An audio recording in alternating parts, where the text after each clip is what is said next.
E aí, pessoal?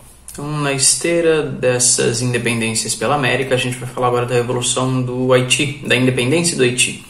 E eu vou dizer por que eu acho mais apropriado o termo Revolução Haitiana, Revolução do Haiti, do que independência do Haiti. Mas a gente vai localizar esse evento, seja lá qual for o nome que se der para ele, entre 1791 e 1804. A sua conclusão foi em 1804. E já desde o princípio, esse lapso temporal, esse período de tempo, já é para trazer alguma coisa à memória de vocês.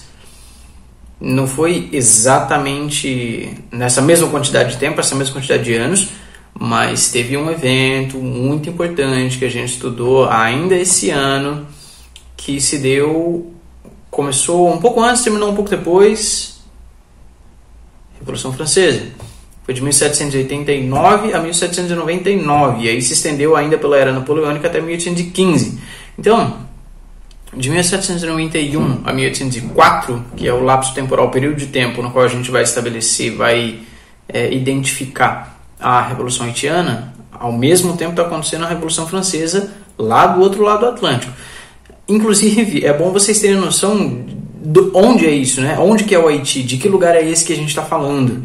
É ali na América Central, onde a gente chama das Antilhas. Eu vou pôr aí um mapinha para vocês verem onde é, se vocês não já souberem, é bom já saber. Tá. Qual que é a história desse lugar? Em 1492, quando os espanhóis chegaram pela primeira vez, Cristóvão Colombo chegou aqui na América, ele parou nessa ilha, no que ele chamou de Ilha de Hispaniola, mas eles não encontraram ouro. O principal objetivo desses caras era encontrar ouro e espalhar a fé cristã, enfim. O que mais chamava, o que mais brilhava os olhos dos conquistadores europeus a princípio era a procura de ouro e metais preciosos. Lembrem-se que século XV, final do século XV, século XVI, a gente está falando de queda do feudalismo, ascensão dos estados modernos, a queda da nobreza, ascensão da burguesia, mercantilismo, capitalismo comercial, mercantilismo, balança comercial favorável, o metalismo, a riqueza era medida pela acumulação de metais preciosos que um determinado reino possuía. Enfim, então os espanhóis chegaram em 1492 a essa ilha de Hispaniola, mas desinteressados largaram para lá e marcharam para o continente. E de fato tomaram o continente, né? Fizeram uma devassa no continente. Então essa ilha de Hispaniola meio que ficou para trás e outras potências imperialistas manifestaram interesse e ocuparam o território. A ocupação francesa se deu por corsários. O que são corsários? São piratas contratados pela coroa francesa.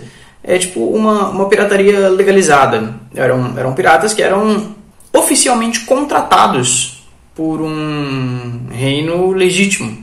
Então esses caras são corsários. E foi através deles que se deu a colonização francesa nessa ilha de Hispaniola a princípio. Os franceses estabeleceram então uma colônia na porção ocidental da ilha, chamada então de Ilha de São Domingos. Hoje essa ilha se divide entre o Haiti e a República Dominicana. Nessa colônia francesa na Ilha de São Domingos foi implantado o típico sistema de exploração por plantation, que a gente já conversou algumas vezes. Grandes latifúndios, monocultura, mão de obra escravizada e produção voltada para o exterior, para a exportação. E a região era produtiva de maneira tal que passou a exercer a exportação da maior parte do açúcar vendido no mundo na época. Eles plantavam principalmente açúcar e café. Atentem-se para o fato de que a gente está falando do século XVIII, o auge do ouro no Brasil, que era o antigo detentor do título de maior exportador do açúcar. A estrutura social era composta por 3 classes, e a gente não está falando mais de clero, nobreza e servos. Na verdade, talvez seja até mais preciso falar em castas e não em classes, porque a estirpe da pessoa era determinada pela cor da sua pele. Então, lá nós tínhamos uma minoria no topo dessa pirâmide social de brancos franceses. No meio, a gente tem alguns mestiços.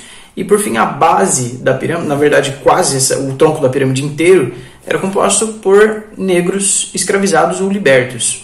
A população indígena originária da ilha tinha sido completamente dizimada e exterminada pelos colonizadores europeus à época da conquista.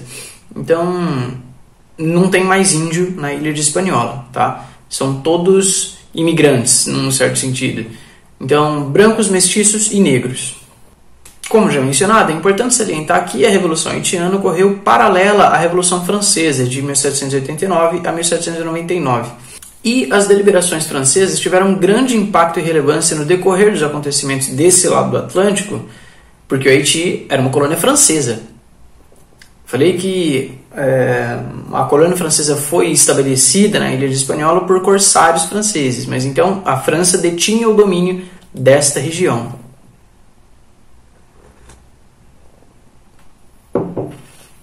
Vocês lembram que em 1791 a Assembleia Constituinte promulgou uma nova Constituição e a Declaração dos Direitos do Homem e do Cidadão vigorava desde 1789, logo no início da Revolução. Então, em 1791 foi promulgada uma Constituição e por essa Constituição todos os homens eram iguais em direito desde o nascimento, mas a escravidão ainda era mantida nas colônias para contentar a elite colonial. Nesse mesmo ano de 1791, houveram várias revoltas violentas da maior parcela da população, que eram escravizados, contra os proprietários brancos franceses, que eram a elite, a menor parcela da população, portanto. Esses caras abandonaram as plantações, queimaram os canaviais, destruíram os engenhos e mataram vários proprietários de terra e as suas famílias. Daí decorre que muitos brancos fugiram do Haiti para os Estados Unidos, principalmente para a Flórida, que era ali pertinho. Talvez eu bote aí no mapinha para vocês verem também a distância. Entre 1792 e 1795 foi o período de domínio, de proeminência dos jacobinos na Revolução Francesa. Vocês lembram? Foi a fase da Convenção na Revolução Francesa, liderada pelos jacobinos e pelo Robespierre. Aquele Robespierre que implantou a chamada fase do terror, que mandava para a guilhotina todo mundo que ele considerava opositor, que era traidor da Revolução, enfim, muitos dos seus próprios apoiadores, né? Por fim, ele mesmo foi para a guilhotina em 1794, ao que se seguiu, então, a fase do diretório liderada pelos girondinos, no último momento da Revolução, que foi até 99 e abriu as portas para o Napoleão. Então, nesse período de 92 a 95, foi o período da Convenção. Em junho de 1793, os jacobinos promulgaram uma nova Constituição. E aí, essa Constituição republicana aboliu a escravidão em todas as colônias francesas, inclusive no Haiti. Diante dessa brecha institucional, os líderes negros escravizados ou libertos, que já se articulavam desde antes pela emancipação política, ganharam ainda mais força e proeminência. E o anseio revolucionário se espalhou pela ilha, mesmo para o lado espanhol, que é onde é hoje a República Dominicana.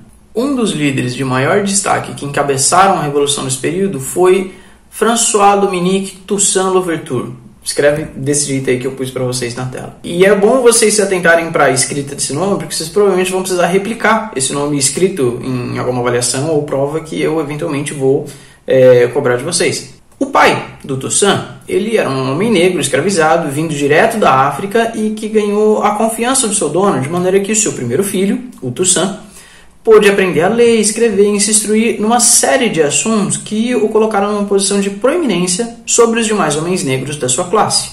Ele se tornou, então, líder de um grande contingente contra a dominação autoritária e violenta da França, buscando a completa liberdade do Haiti pela França, almejando a independência definitiva. Tanto é que a apostila nos traz esse tema com o título de Independência do Haiti, né? Mas como já exposto até aqui, e que eu até comentei no início da aula, eu acho mais conveniente tratar esse tema como Revolução Haitiana, porque rompeu completamente com o sistema sociopolítico e econômico que vinha até então. Foi um movimento feito pela base da sociedade contra a elite dominante. Inclusive foi a única independência feita por escravos contra os seus senhores, a primeira e a única. Não foi simplesmente um movimento de independência, foi muito diferente do movimento de independência do Brasil, por exemplo. Aqui, a gente teve um tipo de independência mais formal do que efetivo, uma vez que as bases do poder se mantiveram exatamente as mesmas. Inclusive, foi a própria família real que decretou a independência do Brasil e eles se mantiveram no poder por mais 70 anos quase, até a proclamação da República em 1889. Em 1801, o Toussaint ele declara a autonomia da região e faz uma Constituição. Em 1801, o Napoleão já estava no poder da França, desde 1799. E estava saturado de lidar com as agitações no Haiti. Então ele mandou para lá, ou para cá, o seu cunhado, Charles Leclerc, com uma tropa enorme para retomar o controle da região, sufocar os insurgentes, capturar o seu líder e reestabelecer a escravidão, que tinha sido abolida pela Constituição dos Jacobinos lá atrás. O Toussaint foi de fato capturado e levado à França, onde ele foi preso e morreu na prisão. Sem a figura do Toussaint, quem assumiu a liderança do movimento negro de subversão foi um cara chamado Jean-Jacques Dessalines, que de fato foi capaz de organizar as forças disponíveis e venceu o exército francês, proclamando definitivamente a independência da região em 1º de janeiro de 1804, e batizou o país com seu nome original, anterior à dominação europeia, Haiti, que era o nome de origem Arawak, dos povos indígenas originários, que quer dizer terras das altas montanhas. Dessalines virou o primeiro chefe de estado do país e se autoproclamou imperador em outubro daquele mesmo ano, de 1804. O Haiti foi o segundo país das Américas a proclamar sua independência, depois dos Estados Unidos, em 1776, mas só foi reconhecido pelos europeus mais de 20 anos depois, em 1825. E depois? Visto que a independência do Haiti foi um movimento revolucionário levado a cabo por toda a massa da população negra escravizada, ela meteu um medo tremendo, terrível, em todas as outras potências europeias que exploravam o trabalho escravo nas suas colônias. O medo é que os negros escravizados das demais colônias se inspirassem na Revolução Haitiana e se atrevessem a fazer o mesmo, uma revolução de escravos contra os senhores brancos. O Haiti, agora liberto, sofreu um boicote de todas as demais potências da época que se recusavam a fazer negócios com ele, contribuindo em muito para que a situação de miséria do país se perpetuasse de maneira tal que alcança até os dias de hoje. Além do mais, o Haiti foi obrigado a pagar uma indenização monstruosa para a França reconhecer a sua independência. Entre 1915 e 1934, os Estados Unidos fizeram uma intervenção militar no Haiti com o pretexto de assegurar os seus interesses econômicos e garantir a sua influência. Entre 1957 e 1986, teve um grande período ditatorial iniciado por um cara chamado François Duvalier, conhecido como Papa Doc, e seguido pelo seu filho, Jean-Claude Duvalier, conhecido como Baby Doc, porque filho do Papa Doc. As crises políticas e econômicas, elas se seguiram umas às outras no Haiti, de maneira que a ONU passou a atuar sistematicamente lá na tentativa de pacificar a região, desde 2004. Em 2010, como possivelmente muitos de vocês devem se lembrar ou podem já ter ouvido falar, aconteceu um terremoto de proporções catastróficas que lançaram o país numa situação de vulnerabilidade ainda maior. O Haiti foi, inclusive, destino de uma série de missões de ajuda humanitária de vários países, inclusive do Brasil. Eu lembro que eu ainda estava na escola na época e o meu professor da fanfarra, ele era militar e foi para lá numa missão do Haiti. Ficou por algum tempo, enfim. Aí nas próximas aulas a gente vai ver as outras independências que se efetuaram na América Espanhola, na América Latina, né?